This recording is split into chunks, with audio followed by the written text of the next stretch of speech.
The BF West Center here is actually on rental premise, but here we hope to have a permanent home to propagate the Dhamma together.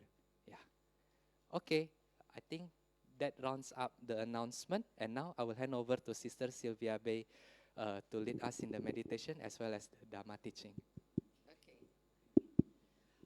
First, be comfortable. Can you all spread out? Just use the wall. You can lean comfortably. Extra chair. Extra more chairs. Yeah. No, be comfortable. Otherwise, cannot meditate. Ah, you see, so nice, huh? Okay. BF needs donation, right? Donate for the cushion. I think we need better cushions. Okay, you can use up this row. I assure you no one is walking through this. Human, I mean. Okay, you're okay? That place looks very cramped. It's like population density. Yeah, spread out, be comfortable, seriously. We're going to do a bit of sitting. In order to sit well, you need to be comfortable, okay? You can spread forward. Yeah, you can reclaim land here. Yeah, go ahead and expand. Okay, now let's begin. Today is the first day you eat, right? 7 months. So today's meditation is dedicated in memory of our departed loved ones. I'm going to guide you through this meditation. When you feel joy, you see, I didn't use the word if. I said when you feel joy, when you will feel a lot of joy, I will tell you when to start. I want you to recall your loved ones one by one. And then you say, by the merits of what I'm doing, I share with you. Okay? We'll do that for our loved ones. Okay? Let's begin. So everyone, close your eyes. Be really comfortable. Feel your body relaxing.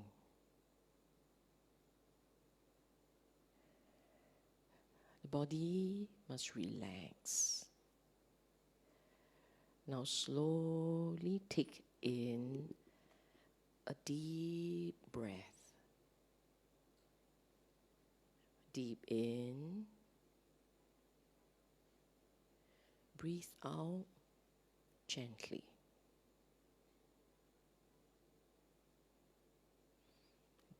Deep in again. And you breathe out gently. Feel your body relax as you breathe out. So every time you breathe in, fill the lungs with life-giving air. Grateful to be alive. When you breathe out gently, feel the body relax.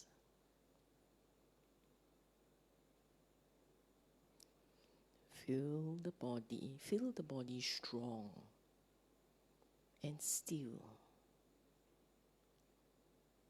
Feel the body relax. As your body relaxes, the mind relaxes.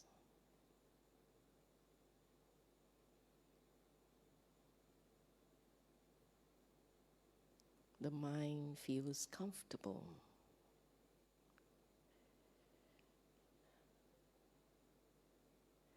The mind feels soft. Relax.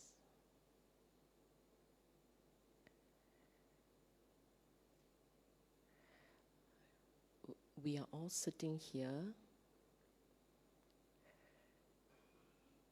remembering our departed loved ones.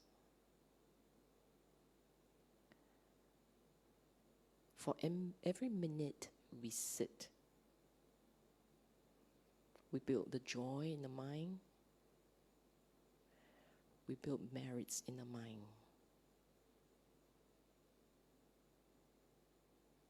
Now with gratitude, love, and compassion, we dedicate this sitting to our beloved, departed loved ones.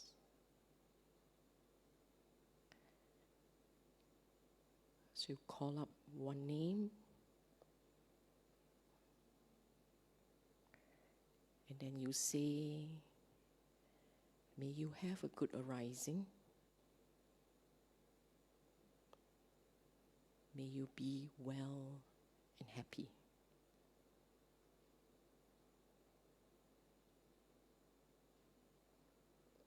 Now you call out another name.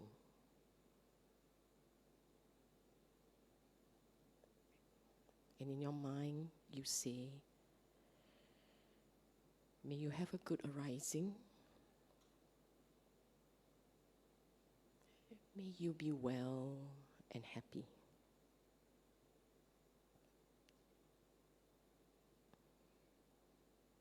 We call out another name. Do it slowly. With love and compassion, you say, may you have a good arising.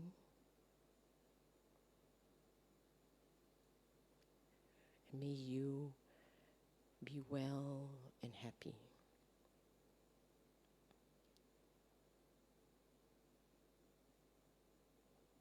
Must feel the joy. Feel the softness that you can do this for them.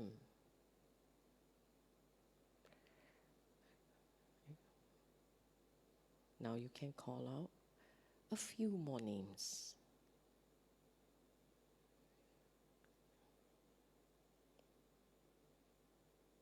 Remember their kindness, their care for you. Uncles and aunties, cousins and friends, brothers and sisters.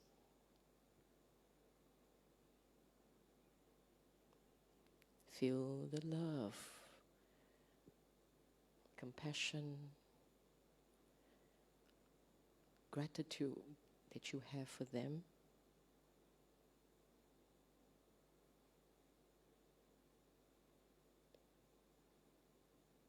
And then you wish them, may you all have a good arising. May you all be well and happy.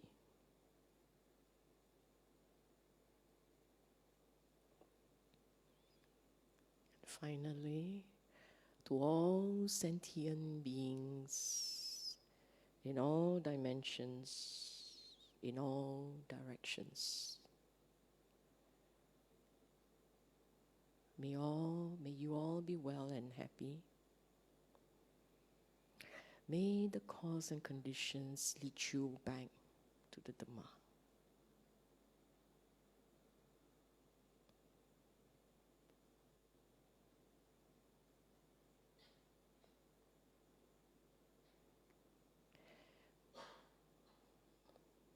When you're finally done, you make one last aspiration for yourself. Take a mental bow before the Buddha. Make an aspiration for yourself.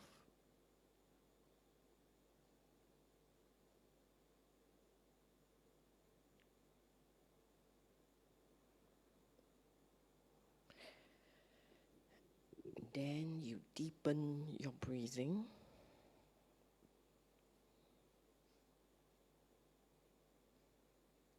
You stretch your fingers, rouse the body.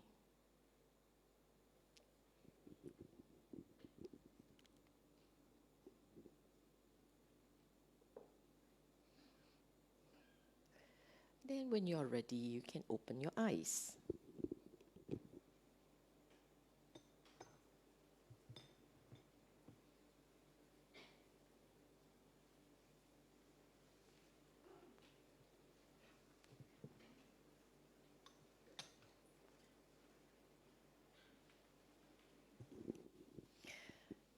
Is everybody okay? How was your sitting? Sorry, I woke you up from samadhi. Oops. There's more space here. And then if you all don't mind, you can squeeze with the AV man. Did you just appear, Eileen? Oh, you were out there. How is everyone? You okay? Did you all manage to do it? Wish all your loved ones well? Did you feel them? So weird. Everybody's so shy. Okay. Come, Mahāparinibbāna Sutta.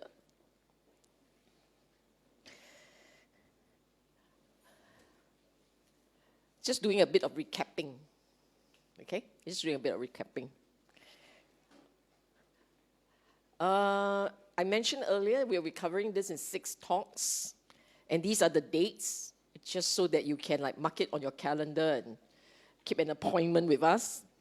Today we are doing the second recitation.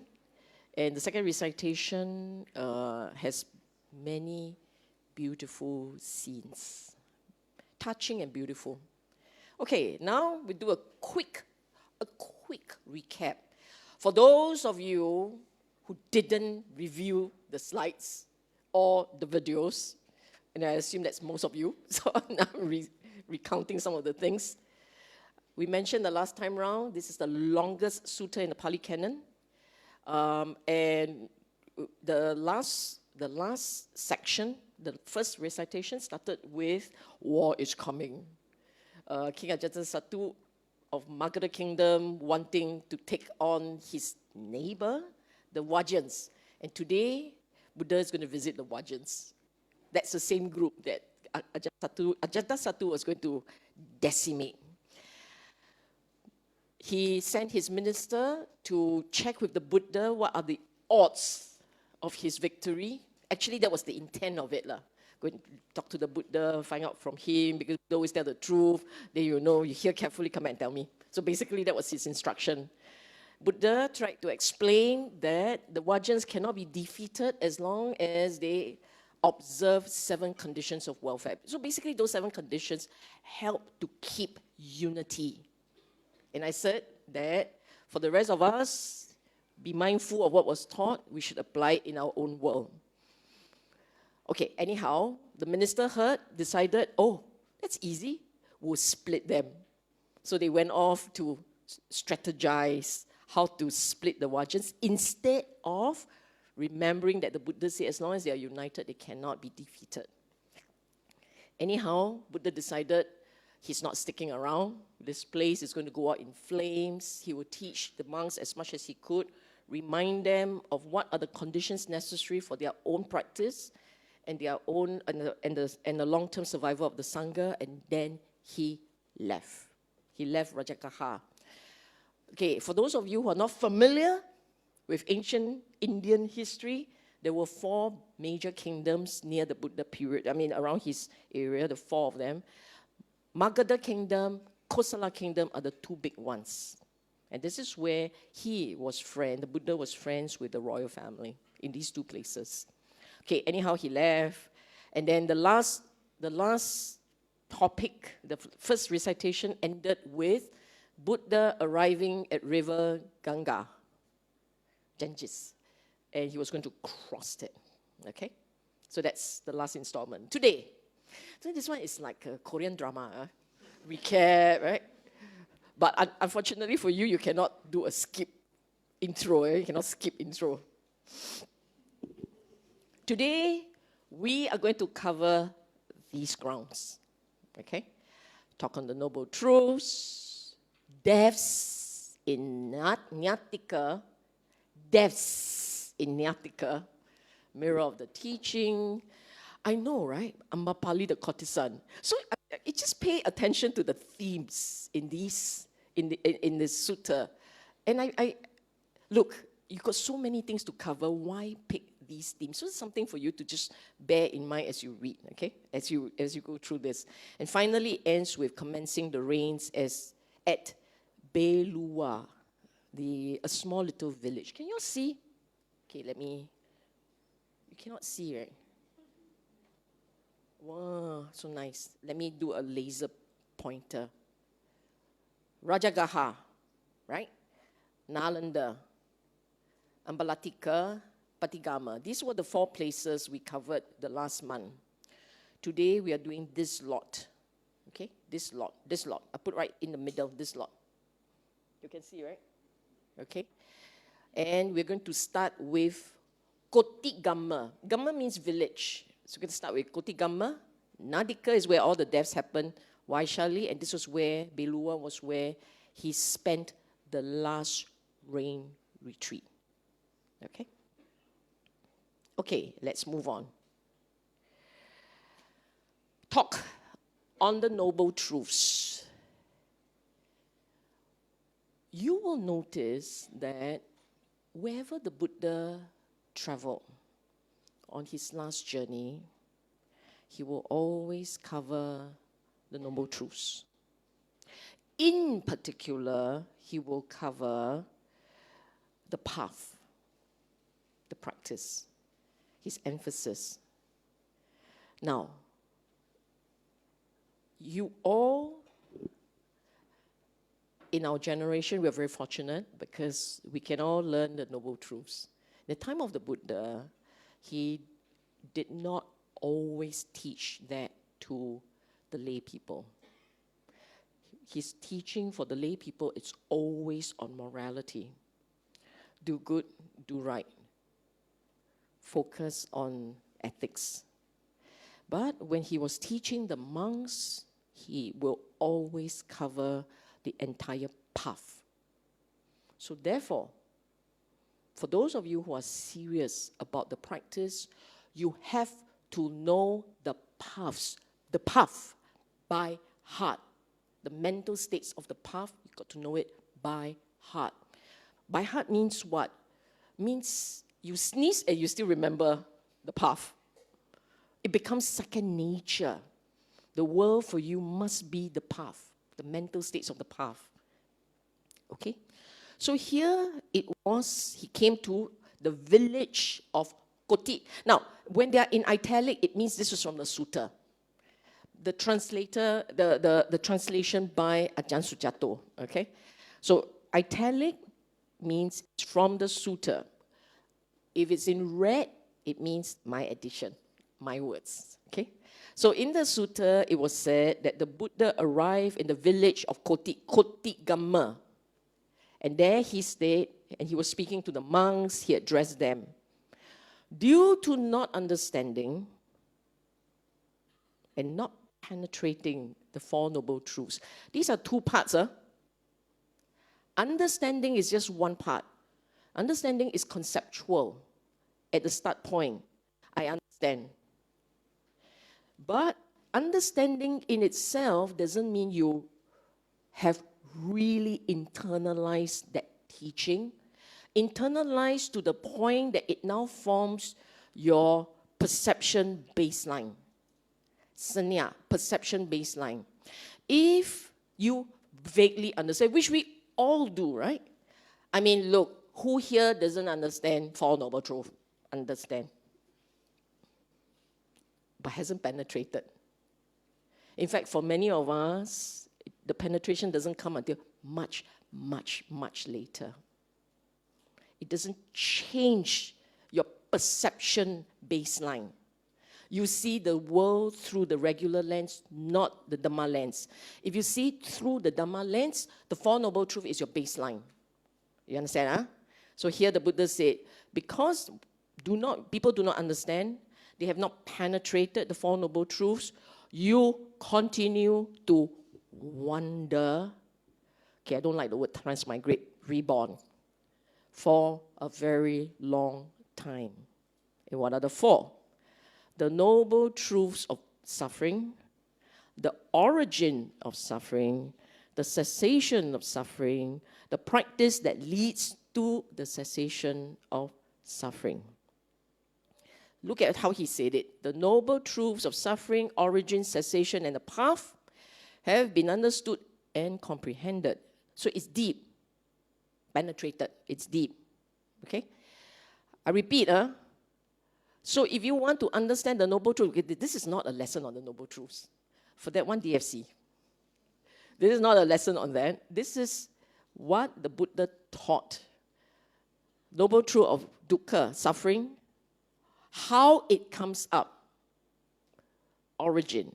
So origin of suffering is craving. Okay? Craving. So it's about craving. The Noble Truth of suffering, origin, which is craving. Cessation. Cessation means what?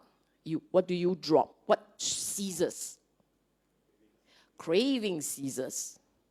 Okay? Never mind. Path. What does the path mean? Huh? Yes. But what does this path mean? Do you all know? Hey, DFC fellas, don't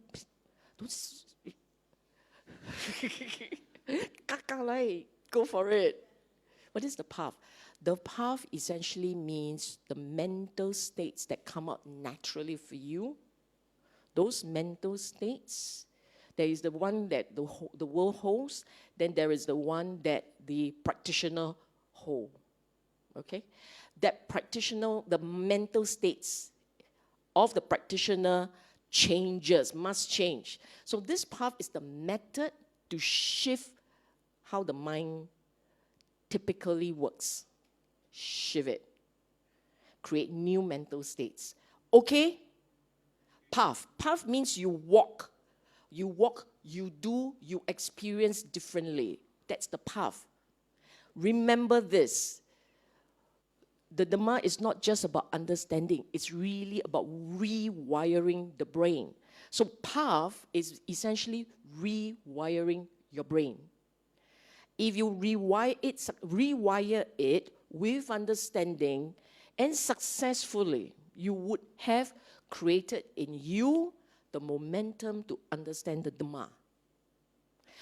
Because you don't know that path, you haven't rewired the brain. You didn't understand the importance of that. Because of that, you will continue to wander life after life after life. That's basically what this means. As long as you don't understand the Noble Truths, as long as you have not rewired the brain, and so you will behave like the typical regular person, driven essentially by your thirst, your desire. As long as it is like that, congratulations, you will continue to be reborn. As the Buddha says, wonder. Why wonder? It's not focus. You're all over the place. You wander up, you wander down, you wander everywhere. Lost. Okay? I've got 29 slides, just to let you know. This is slide 5. Then the Holy One, the teacher, went on to say, because of not truly seeing the Four Noble Truths, we have transmigrated for a long time from one rebirth to the next. But now that the truths have been seen, the conduit to rebirth is eradicated. The root of suffering is cut off because it's craving. It's cut off. There are no more future lives. So here in Kotigama, he was talking to a whole group of Arya Sangha. These are practitioners who have seen the path, understood what it takes, successfully developed those mental states within them. They are not going to wander very far, very long anymore. Okay? And then comes this. I want you to remember this phrase because it appears again and again and again throughout this sutta. Gave this talk to the monk. Such is ethics, such is samadhi, concentration, meditation, stillness, depending on your choice. Such is ethics, such is samadhi, such is wisdom. When samadhi is imbued with sila, it's very fruitful and beneficial. Meaning to say these two must come together as a pair. Samadhi must be supported. Samadhi must be supported by ethics. Sila is ethics, morality, goodness. So, for those of you who aim to experience the jhana, concentration meditation, this kind of lofty ambition, right? You must first make sure your ethics is solid. You must be the kindest, nicest, sweetest, gentlest, prideless, humble, okay? What a hopeful, prideless, humble, the most humble person, contented person. And then your samadhi will be like this, like this, still. Not like this, okay? Still. When wisdom is imbued with samadhi, it's very fruitful and beneficial. So wisdom has to be paired with samadhi. When the mind is imbued with wisdom, it is rightly free from defilements, namely the defilements of sensuality, desire to be reborn, and ignorance. Okay, this is your catchphrase. It's going to appear again and again. The next time it appears, I'm not repeating this. Okay? So, you see, this is number 8. I told you there were a few, right? This is 8. The next one, he went into the depths in Natika. Red words, my inclusion. Land of the Natikas, you see, this Natika is actually a clan. The clan where Mahāviro, Jaina teacher, the Jain teacher, Mahāviro's clan. So this land should have been Mahāviro's land. It should have been the Jaina's stronghold. But instead, it's a Buddhist stronghold. It appears to be. And there were a lot of deaths. Because Ananda, very cute. Ananda, every time there is a death, he'll go at Buddha. It's like checking on progress, spiritual progress. Buddha, where did this guy go? And the Buddha like, okay, he's here. Or there, right? So you see, now the conversation. The monk Saha so he asked, Buddha, where is monk Saha? Saha had realized that the undefiled freedom of the heart, freedom by wisdom, in this very life, having realized it with his own insight due to the ending of defilement. So where has Saha arise? He's an Arahant. Well done. The nun Nanda, ended the 5 lower fetters, reborn spontaneously, extinguished there, not liable to return from that world. Where has she been reborn? Wow, this is the most quiet class. No retreat, but all observing noble silence. Yes, she's at Anagami. Good job. Okay, I give you sweet after this. Layman Sudatta, ended 3 fetters, weakened greed, hate, delusion, once returner, he's a once returner. So Sakadagami. Lay woman Sujata, ended 3 fetters, stream winner, not liable to be reborn in the underworld, born for awakening. And look, Kakata, Kalipa, Nikata, the whole bunch of names. All ended 5 lower fetters, reborn spontaneously, all anagamis. Can you see that? But that's not it. Then you say, this one not a lot of that. You look at how many there are. 50 died, 90 died, 500 died. It's a lot of death. So the question is, why so many deaths?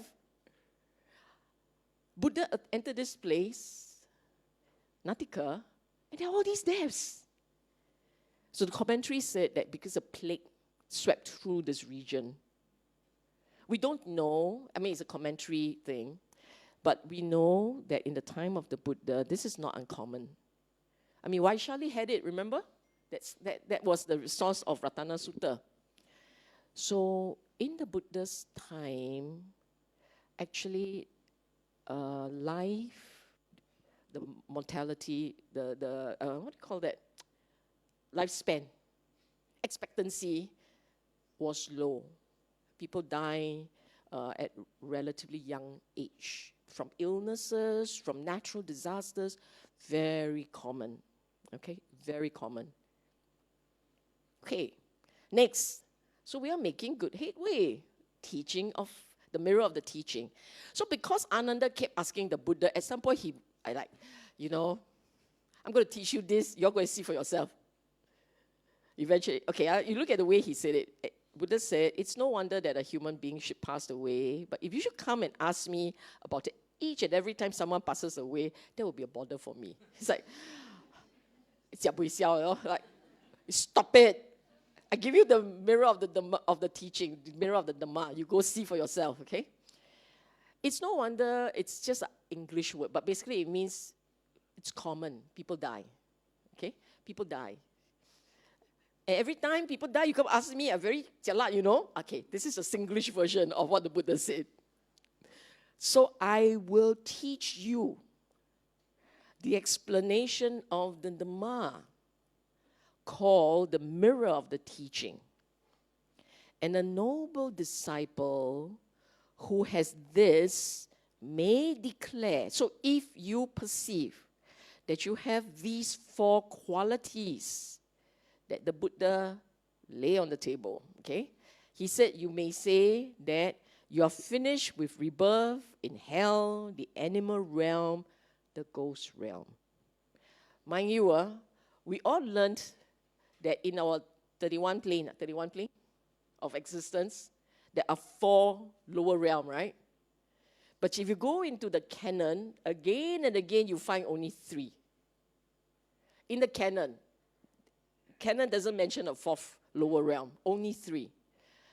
Hell, animal, beta, only 3, okay? And then he said, the Buddha said, this disciple can say, I've finished with all these places of loss, these bad places, the underworld. I'm a stream winner, a stream enterer. I'm not liable to be reborn in the underworld and am bound for awakening. Okay, what is the mirror of the teaching? The black italics was translation by Ajahn Sujato. The green one, translation taken from elsewhere. So the first one says, it's when a noble disciple has experiential confidence in the Buddha. Experiential, meaning to say, he looked at the qualities of the Buddha and he knew exactly what those qualities were, and he can feel it. So if you all recall, I always, for some of you who have sat through some of my classes before, I've always said the qualities of the gem, 969. The qualities of the gem, they are not qualities out there. They are qualities within also. So when you begin to understand the Dhamma to the degree of a stream enterer, you should begin to feel these qualities come alive in you. Qualities must come alive. So, the Blessed One is perfected, also translated as worthy or noble, depending on which translation. A fully awakened Buddha, accomplished. So, Samma Sambuddha, fully awakened, accomplished in knowledge and conduct. Essentially,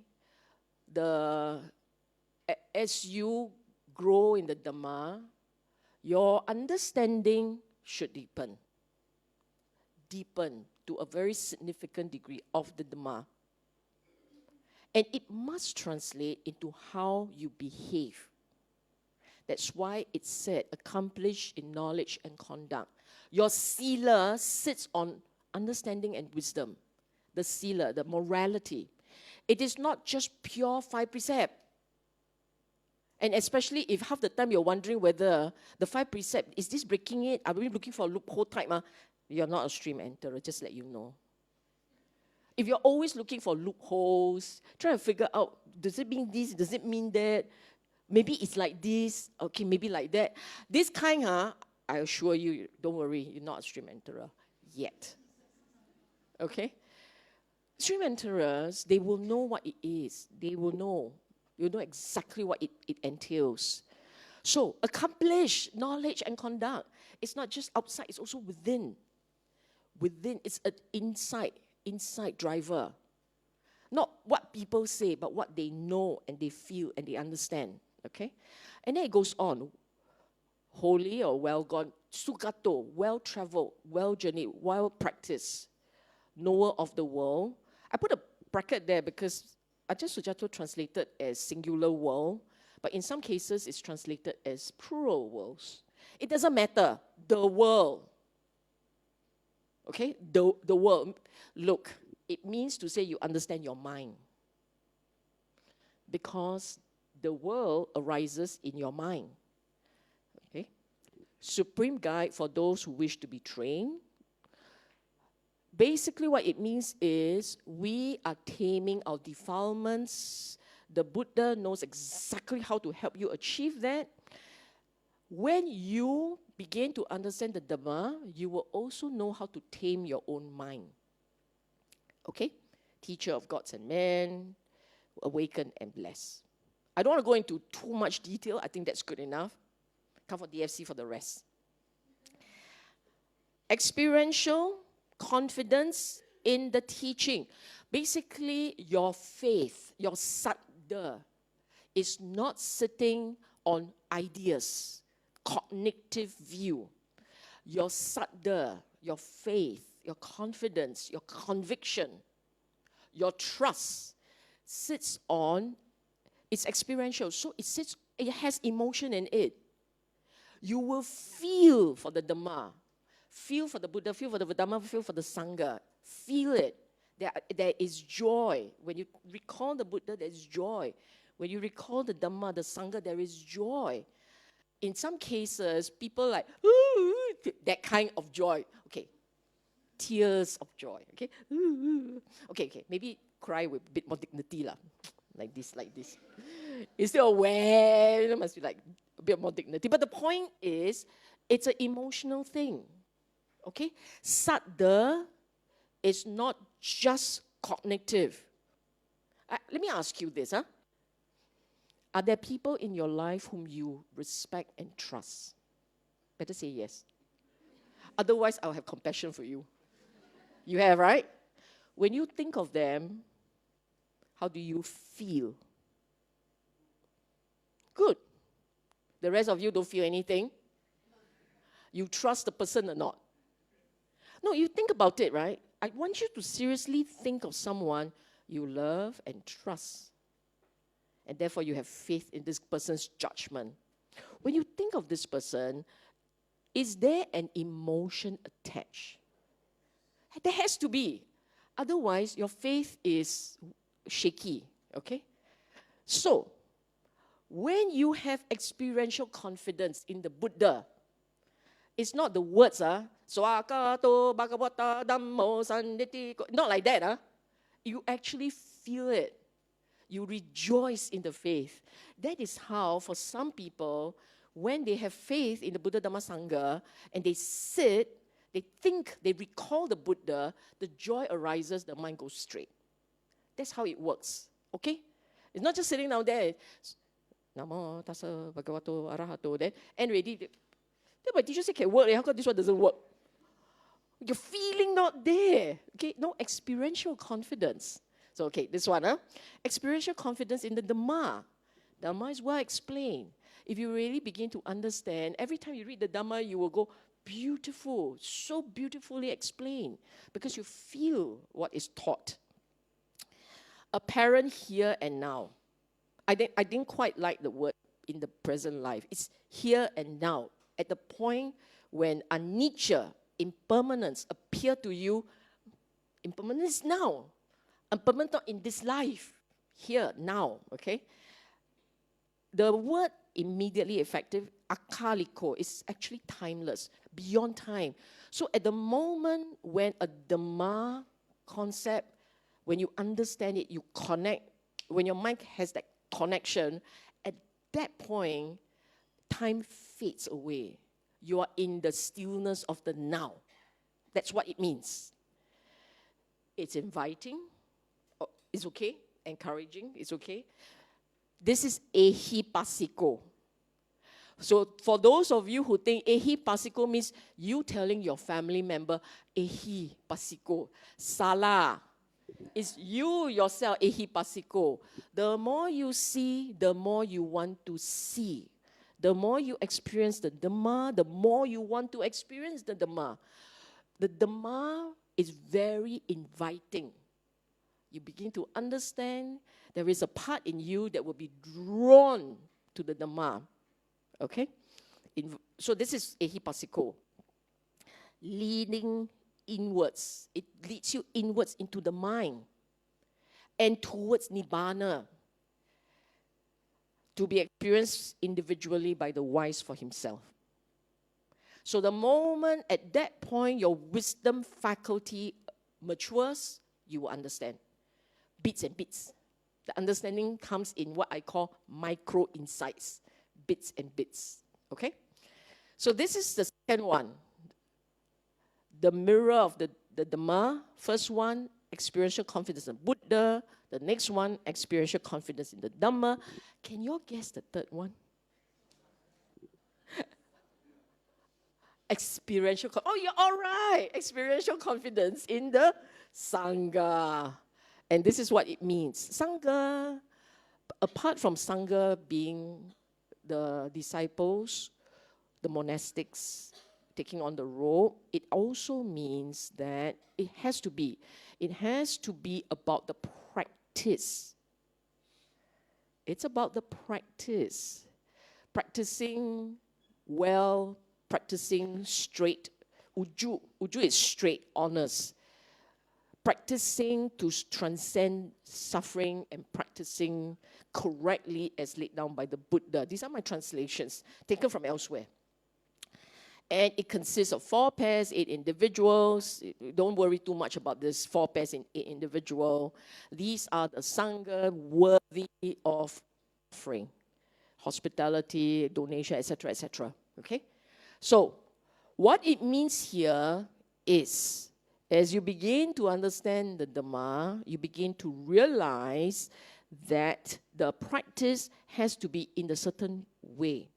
And as you begin to practice in that manner, you experience confidence in the practice, confidence in the path, confidence in the method.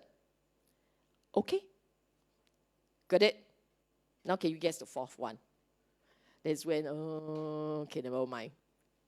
Essentially, your morality becomes immaculate. The way you make your choices, the way you lead your life, it should be clean. Clean, pure. Okay? So, if you fancy yourself as having entered the stream, you must be able to identify with all 4 features. All four. Okay? And in your conduct, people should not be turning around and say, there's a problem with your conduct. The world shouldn't be saying that. Even though this one says, beloved by the noble ones. In other words, you are only careful, not by popular public poll. Because the public is made up of regular people like us. And we have our greed, anger, delusion. So us judging another, it's not a big deal. We can go very wrong anyway, right? We judge, the regular person judge according to his self-interest. So that judgment, not the best judgment, but one who is wise. If this wise man says, we have a problem with your conduct, we trust that he knows what he's saying. We trust him because he's not a regular person. He's one with wisdom. So in terms of the ethical conduct, the judgment is actually by the wise. It's not a case where if 90 of us say, oh, this is bad, then you must go and face the wall and reflect on your poor conduct. It doesn't mean that. It actually means if we go to Ajahn Brahm and Ajahn Brahm said, now we worry, okay? Must be that kind of pattern, Ajahn Brahm, Ajahn J.S.R.O., Bante this, this kind, we worry. The rest of us say, it's okay lah, it's okay, no worry. I will go and judge by the Dhamma, okay? Everyone okay? Okay, let's go on. And then you see this? You see this phrase? Such is ethics, such is samadhi, such is okay. I no need to repeat. So we pass slide 13 very fast. Next stop, Vaishali. Okay? Vaishali is a major place. And this teaching here, you want to pay attention to. He came to Vaishali. He stayed in the mango grove garden of this lady by the name Ambapali. And there he told the monk, a monk should live mindful and aware. This is my instruction to you. And this is important. This is important. So for those of you who are very keen on samadhi, this is the teaching you need to pay attention to. How is a monk mindful? He will meditate, observing an aspect of the body, keen, aware, mindful, rid of covetousness, displeasure for the world. Just bear in mind, keen, aware, mindful, rid of covetousness and displeasure for the world. And then meditate, observing an aspect of feeling, mind, Dhamma. This is Satipatthana Sutta, okay? Satipatthana. And the idea here is, for those of you who practice mindfulness in a very serious, dedicated way, mindfulness, you are mindful of body, feeling, mind, Dhamma. That's the 4 parts. Body, feeling, mind, Dhamma. And the way that you should be observing this is with, first, that keenness means energetic. You're energetic. There is awareness, clarity, mindful of the moment, but more important, it's just as important, there is no one thing in your heart. No anger, no one thing. So therefore, there is a certain degree of detachment. As you're looking at form, feeling, mind, Dhamma, there is a certain degree of detachment. There is no attachment. There's no holding one thing. And it's light and energetic, aware. Not tight, light and energetic. Okay? How is a monk aware? Now, this is the general awareness, situational awareness. So in your daily life, whatever you are doing, looking ahead, looking aside, bending, extending limbs, etc., etc., etc., etc., whatever that you're doing, live with mindfulness. Live with a certain awareness. Not tight. I keep emphasizing this. Not tight. It must be loose. Relax. Content. The mental state is light. Relax. Content. General awareness. Okay? Evil. No time to go into detail. So, therefore, you must come for DFC. Okay. I don't even know why I'm advertising when we're running out of spots. Huh? Okay.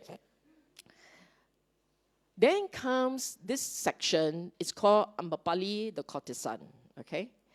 And in this section, there is a tussle between Ambapali, who owns the mango grove that the Buddha was staying in, which then tells you it must be a very lovely mango grove, possibly open to the public.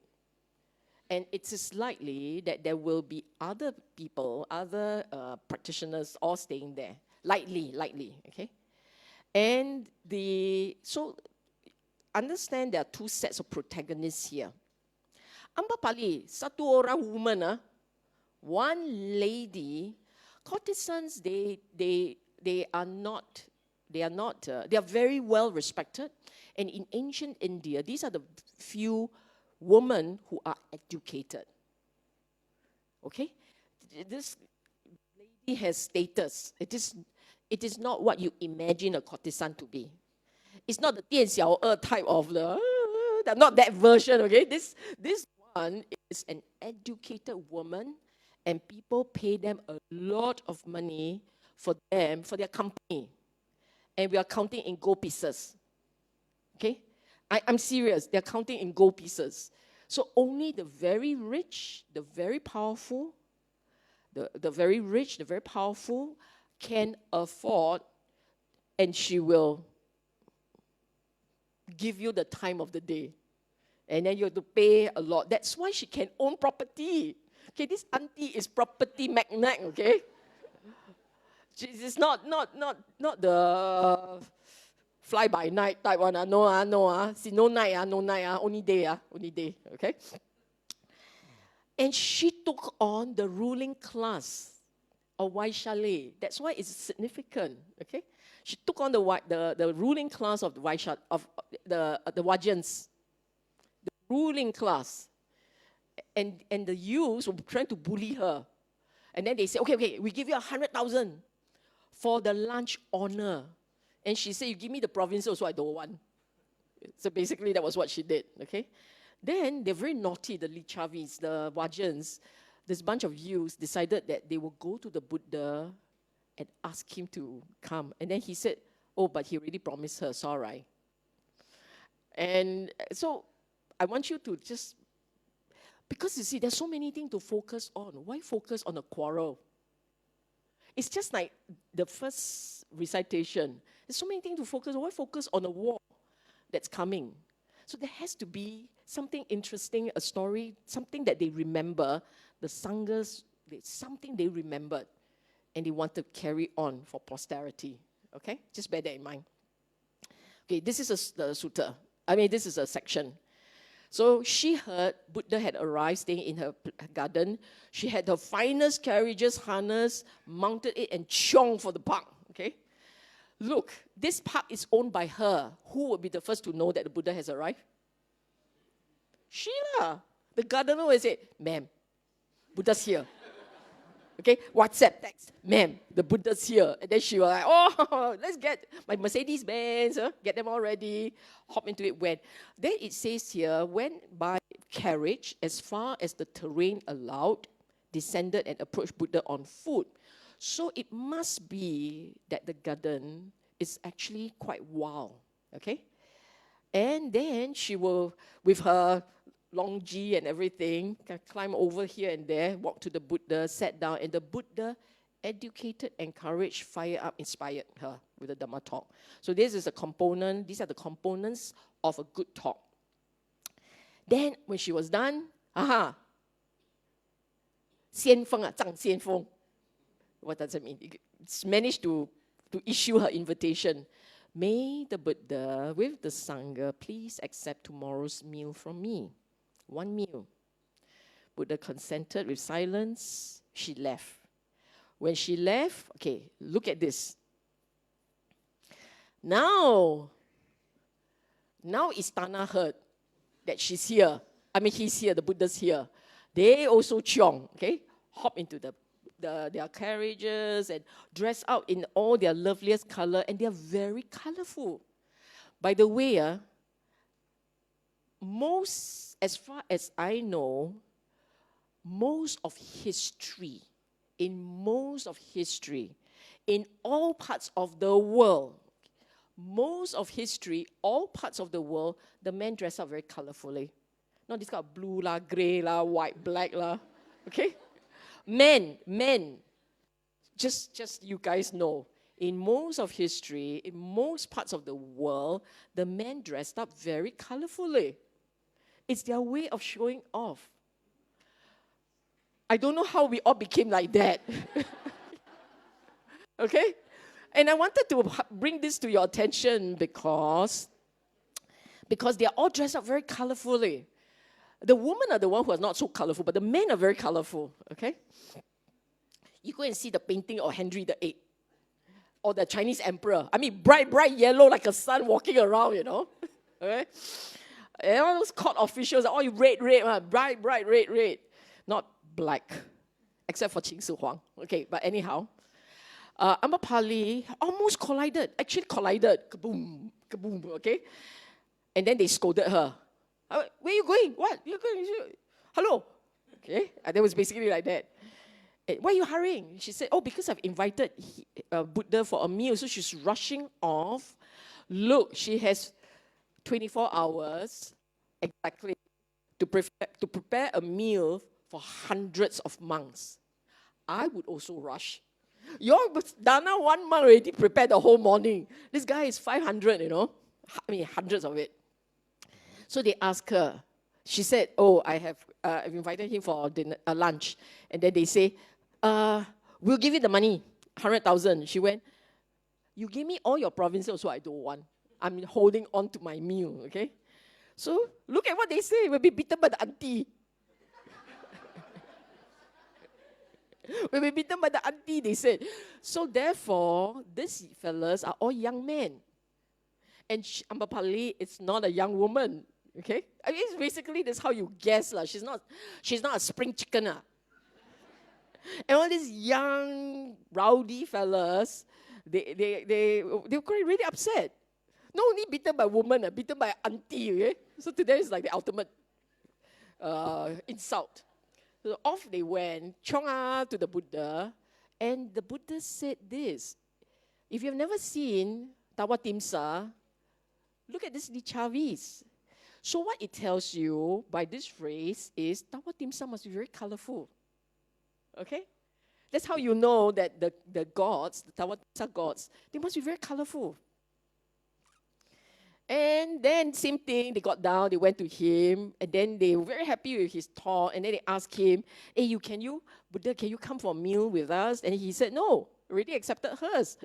Again, they complained, beaten by the auntie, okay? Okay, now this last line here, and they agreed with the Buddha, and they got out of the seat, respectfully left. I kept this line, even though I can just easily dropped it, but I kept this line actually to just make the point that they are very unhappy. For sure, they're beaten by auntie, they're very unhappy, all these young men. But they are very respectful. So okay lor, with great reluctance, they okay lor. Actually, the way to resolve this is they should have just gone to her and said, can we share? Right? And then all settled. But yeah lor, like that lor. So she cooked food, she prepared them, she got it ready for the Buddha, went to the Buddha, okay? You see, morning, right? I told you guys he ate only one meal, and it's the morning meal. Rope up in the morning, take his bowl, went to the house. Probably went for brunch lah. But actually, I'm not sure. Could be very early. Because they say the night was past, and they have cooked, so he went. One meal. And she served them. And after he had eaten, so ancient Indians ate with their hand. So you could wash hand and all. Then she sat next to them, and then she said, I present the Buddha and Sangha with the park. So Mango Grove now belong, change ownership, now go to the Sangha. And then he left. Okay, up until here, quite fun, right? That's it. That's it for Ambapali chapter. So you say, okay, this is fun, right? And we all laugh at this. A bit of more fun than the Dhamma bit, very hard to understand. This part more fun. Right? But that's it. What's the significance of it? Remember I asked you guys, what could be the significance of this insertion? I don't know. I think it's about Ambapali. I think it's about Ambapali.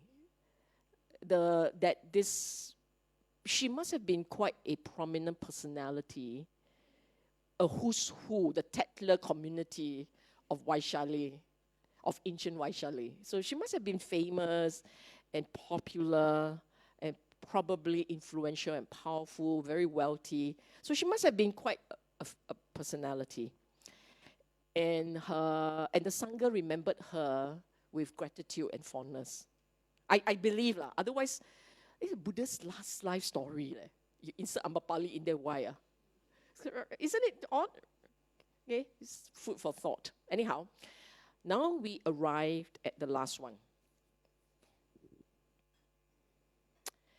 Commencing, and this, to me, in the second recitation, this is the most important part.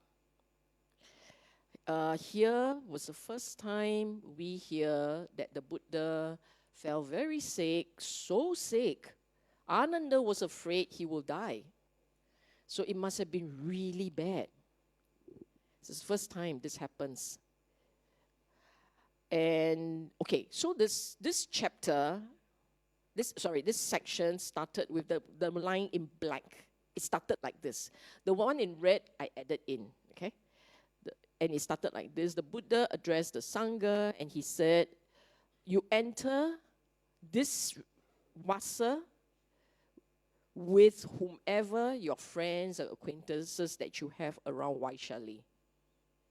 So when the monk enter into vasa in the period, because there are a lot of them, they need to find a place of someone who will host them. Okay, that's the idea. In the ancient time, for this region, the possibly, not sure, but possibly they don't have space for so many monks at one go. That's why they have to spread out and stay with people who are willing to accommodate them. Okay, friends and acquaintances. He himself will stay in Belua. So they are not all in Belua, they are in Vaishali. Okay?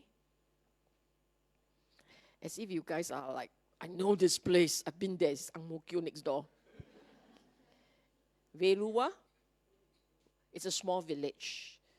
Vaishali is it's the big one, the city, the little city, the little densely populated part. Okay? Okay, moving on.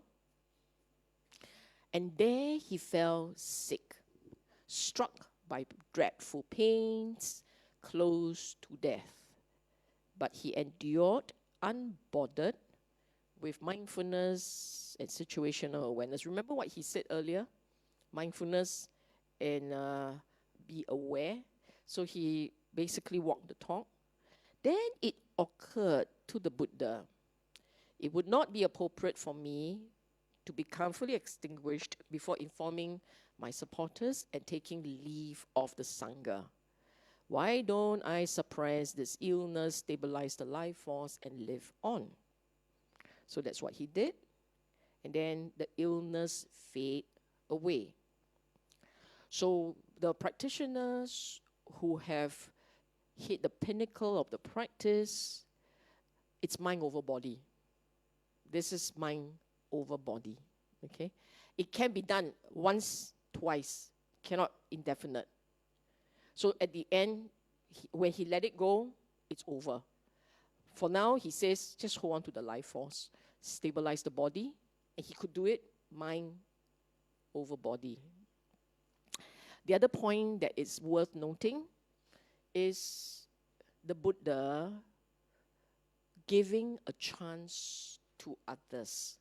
You see, for most of us, when we're in pain, I want you all to remember when you are in pain, okay? Not other people, you. When you are in pain, when we are in pain, we're quite fixated about our pain. Well, you all cannot understand. I got pain. I mean, I'm suffering.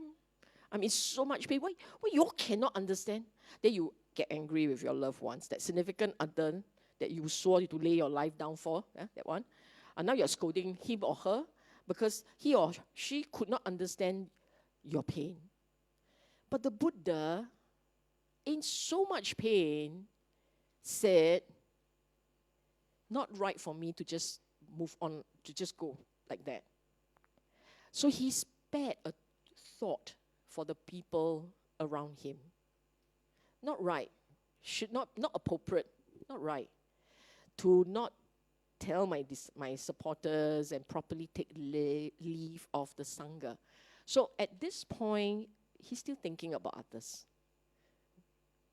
That's his part of his greatness, okay? Soon after, he recovered enough to walk and come out to sit on the shade of the porch. Ananda, very happy. He went up. Oh, it's fantastic. Buddha's comfortable and well. Because when Buddha was sick, my body felt like it was dry. He couldn't think straight. That's essentially what it means.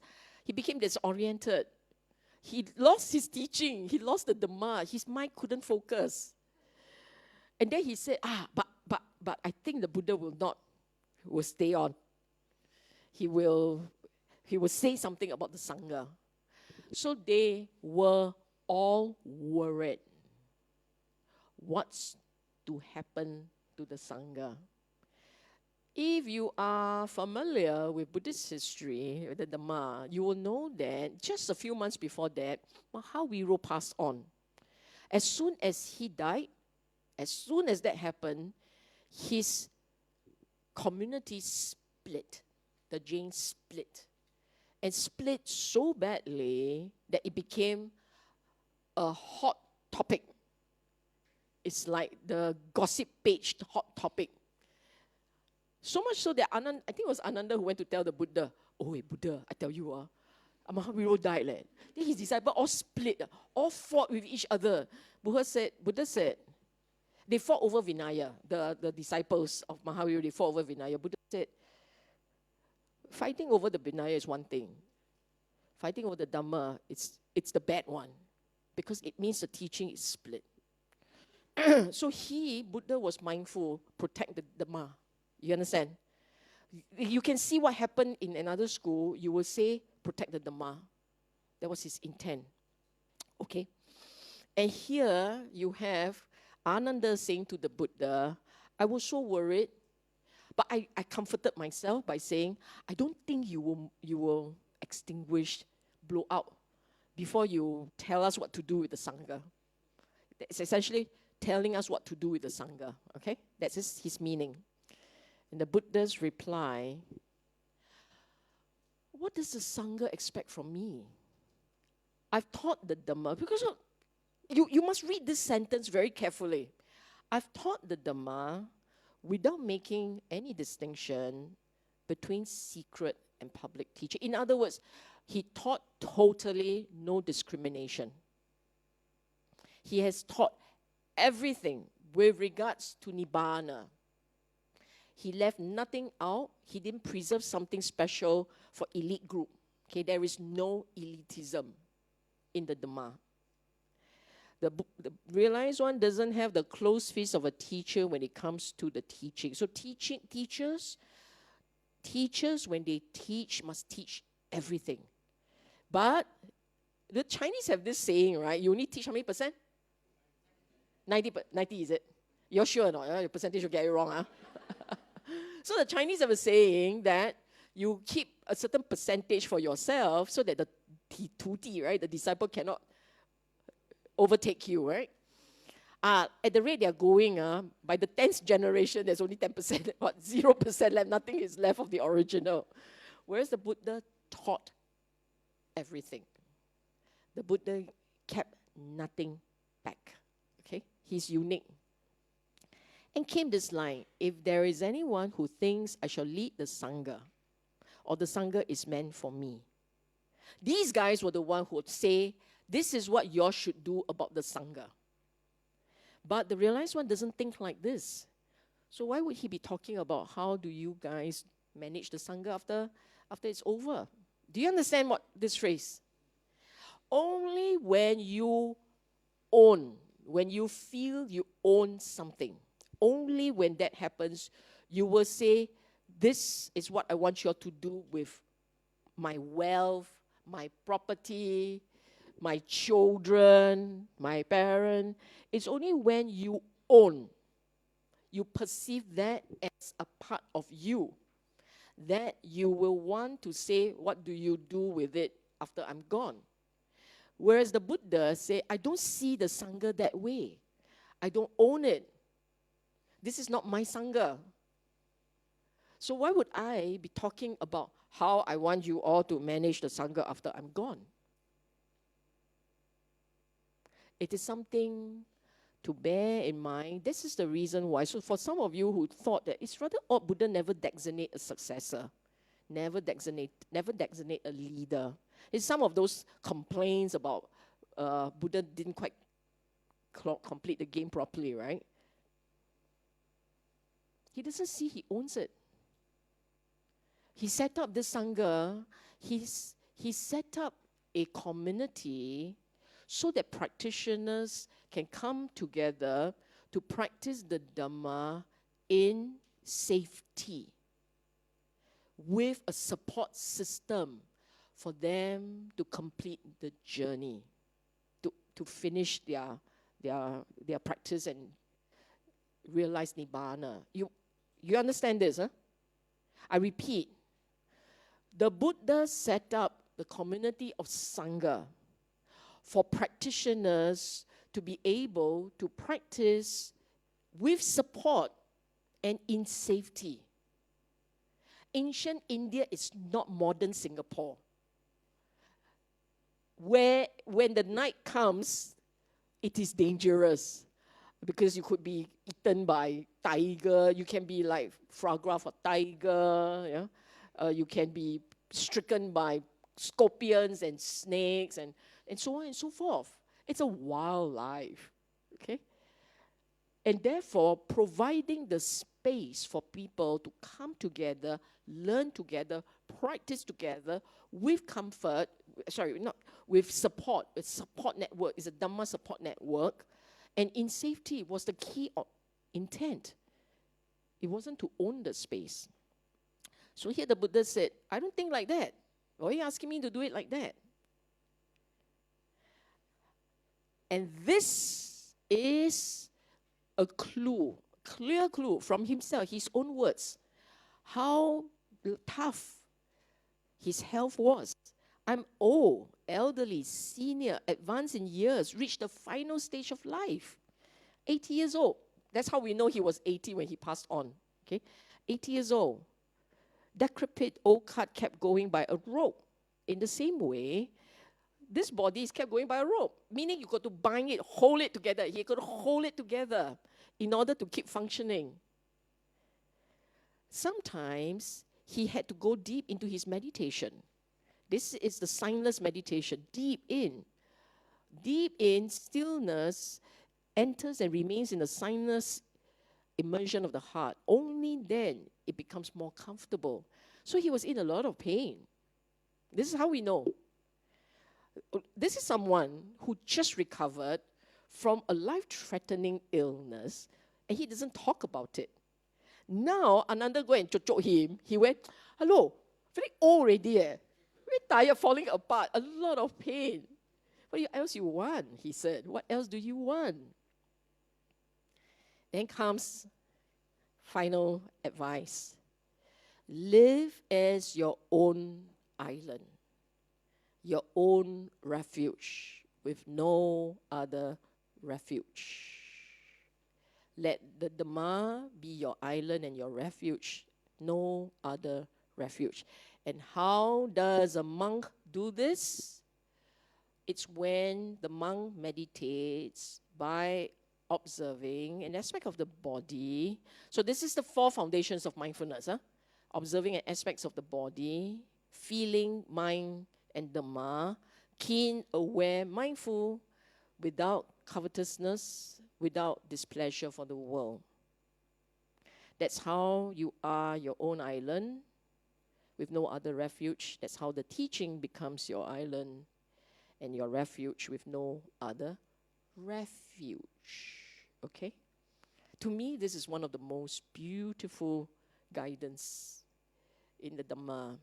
Basically, his point here, use the mindfulness to use that mindfulness, the detached, clear, alert, with no attachment, this mindfulness. Use this to basically observe your body and mind.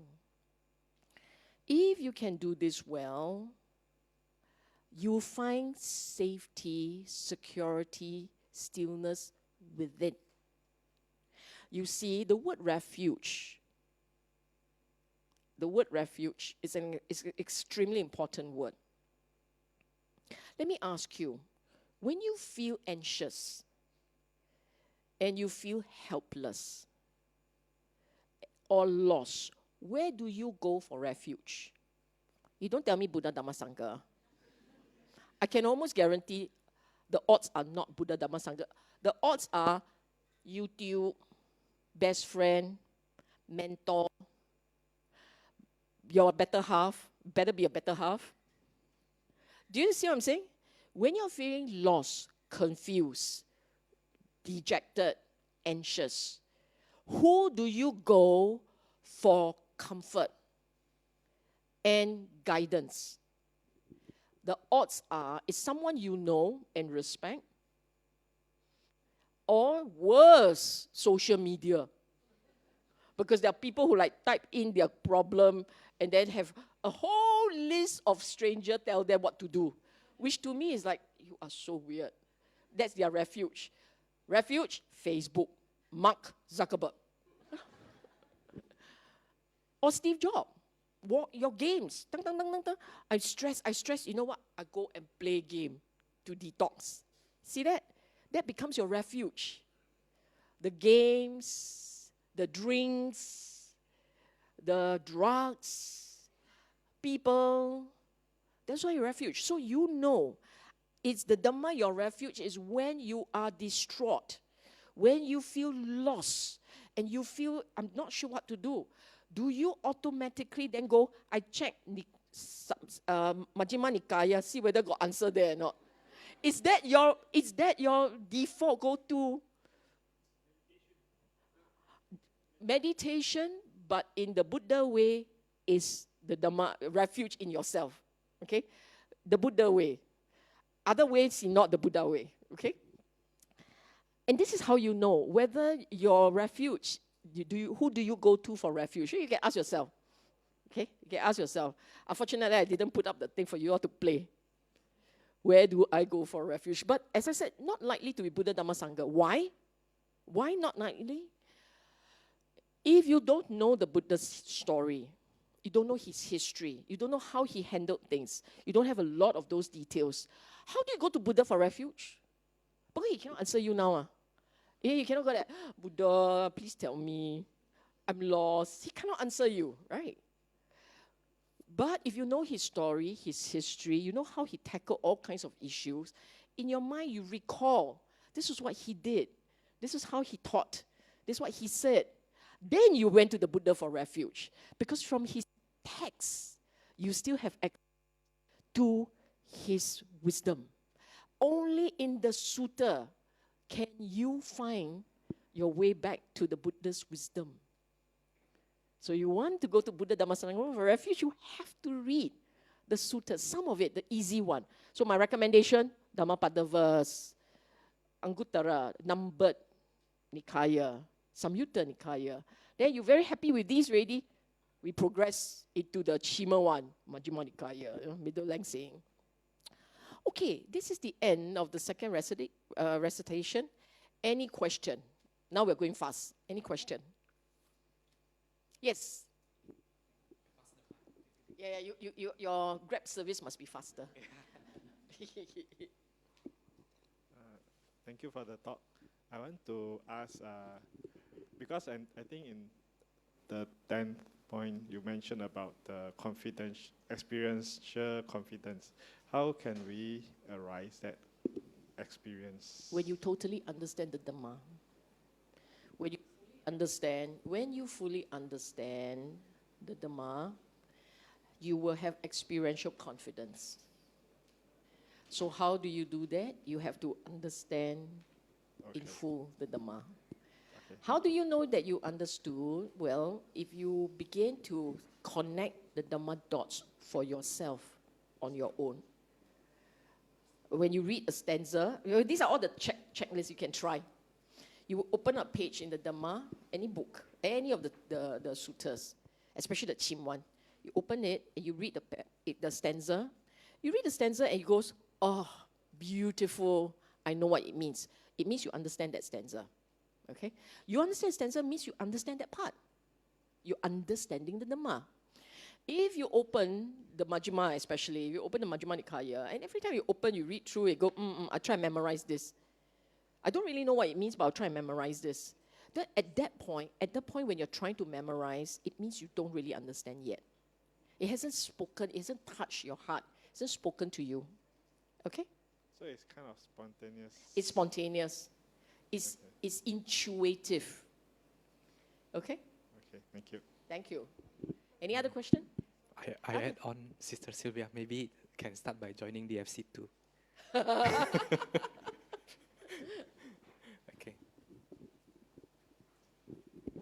Yes, Nick. Thank you, Sister Sylvia Bay.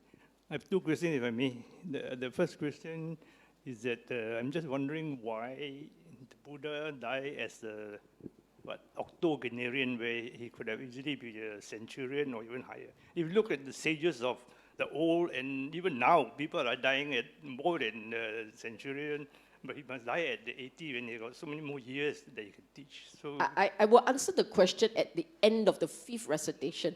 Okay. The other question is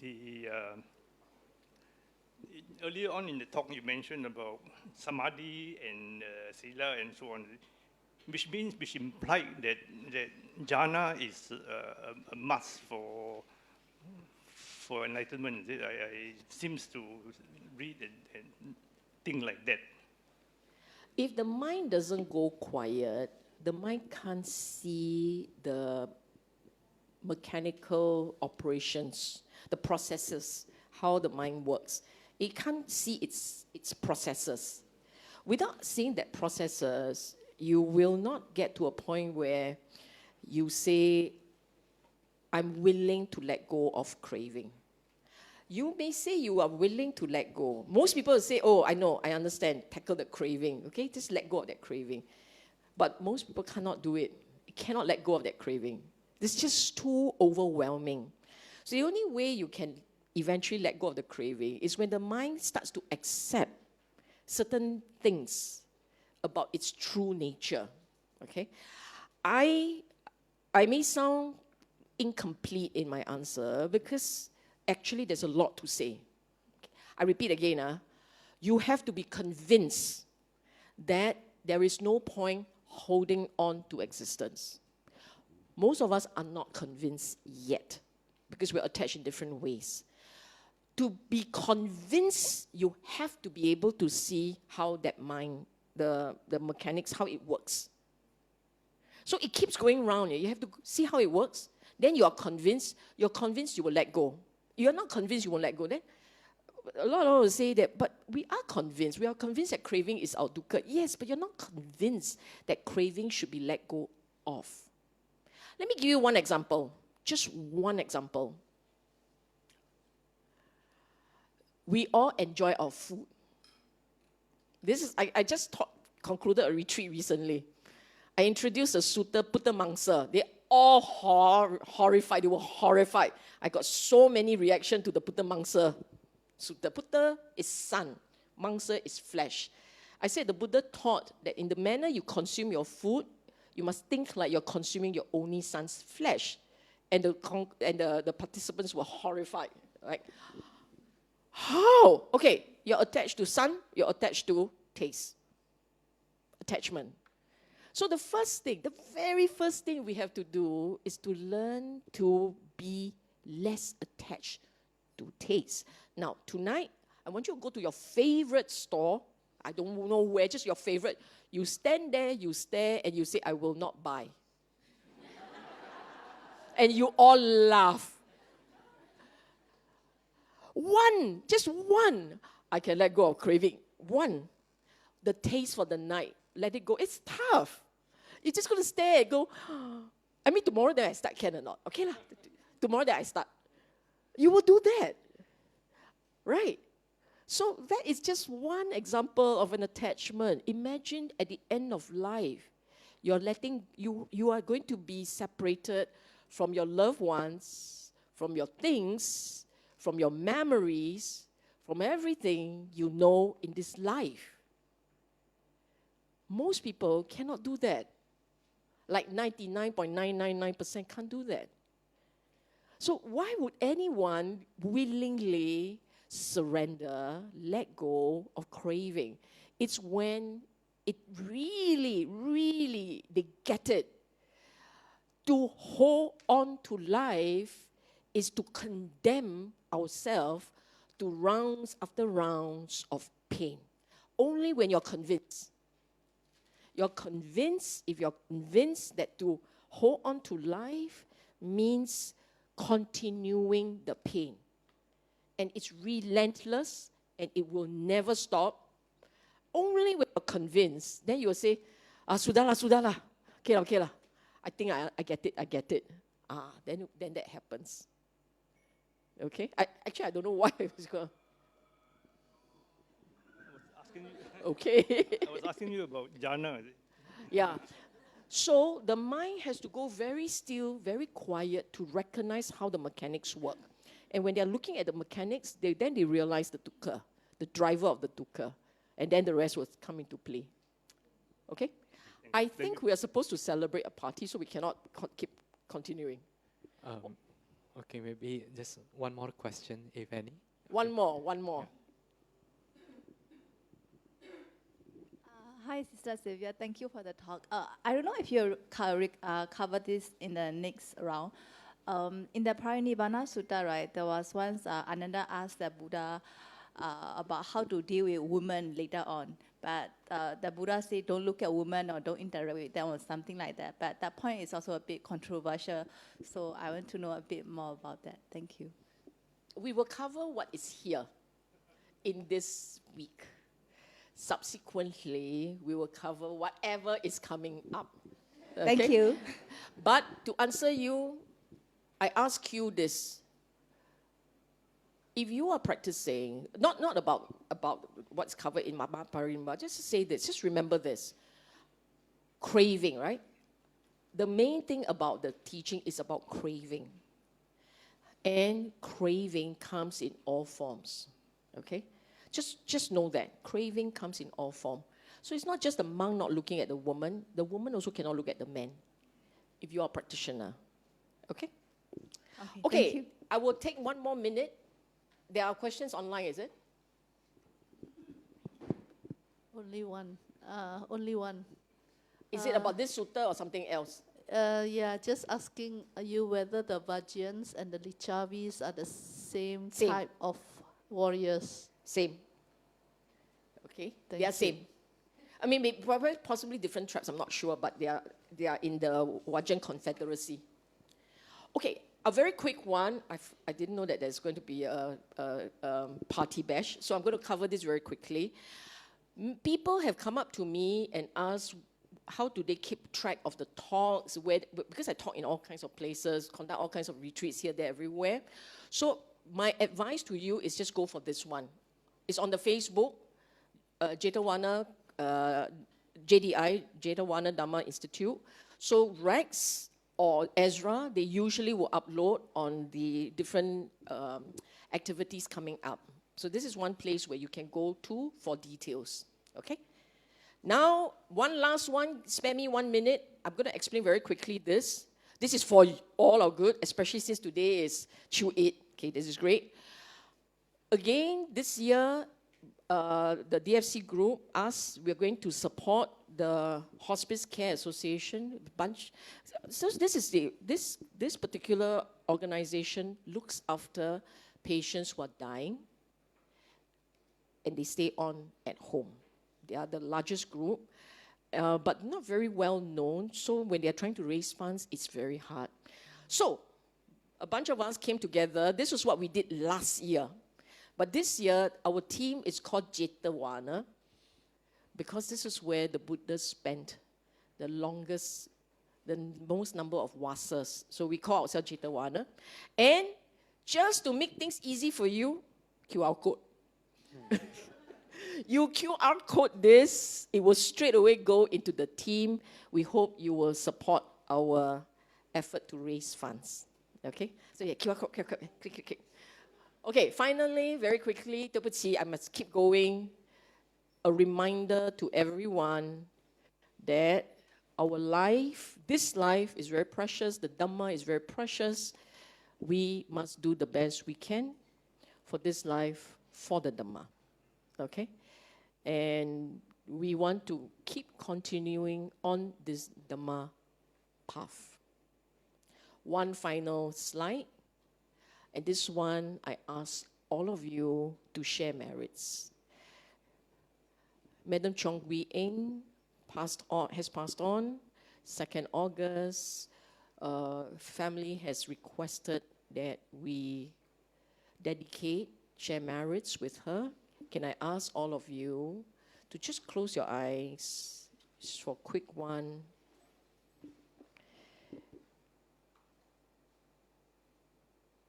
The merits of what we had done today, we would like to dedicate the merits to Madam 𝐁𝐚𝐲'𝐬. May she be well and happy wherever she has a reason. Sadhu, sadhu, sadhu. Okay, BF. Yeah. Thank you, Sister Sylvia, for the excellent Dhamma talk today. I think all of us rejoice in it. Shall we say sadhu 3 times? Sadhu, sadhu, sadhu. All right. We will do the dedication of merits first to all beings. Then the final end later, we will do the birthday bash to Ajahn Brahm. Okay.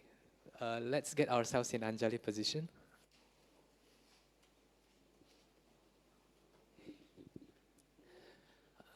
Dedication of merits to all celestial beings.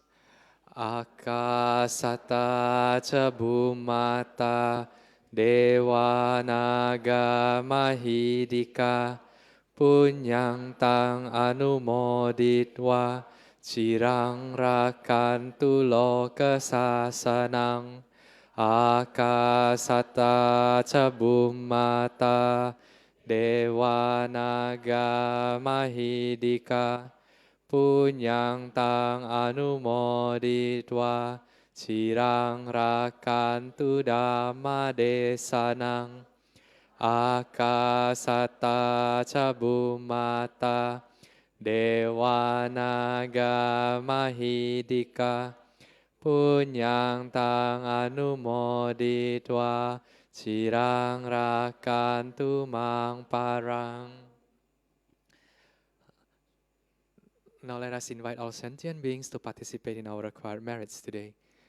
Etawata cha amhehi sambatang punya sampadang sabe dewa numodantu sabba sampati siddhya etawata cha amhehi sambatang punya sampadang sabe buta anumodantu sabba sampati siddhya etawata cha amhehi sambatang punya sampadang sabe satta anumodantu sabba sampati siddhya.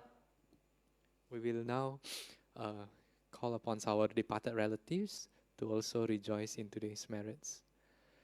Idang me nyati nang hotu sukita hontu nyatayo.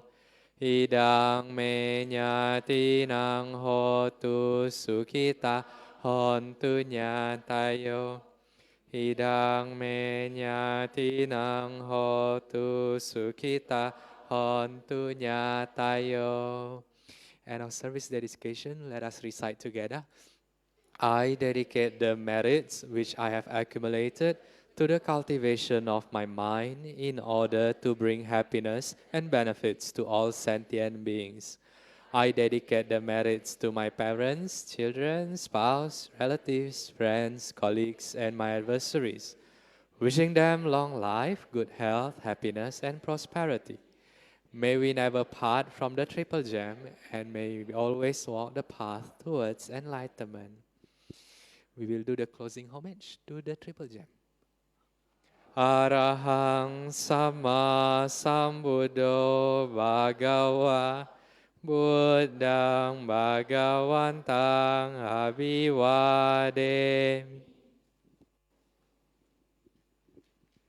Swakato Bhagavata Dhammo Dhammang Namasami. Supatipano Bhagavato Sāvaka Sangho Sanghang Namami. Sadhu, sadhu, sadhu. Okay, party time. Okay, let me call upon Sister Hui Kim and Brother Weng Hong to join us. Okay. Just stay a while, yeah?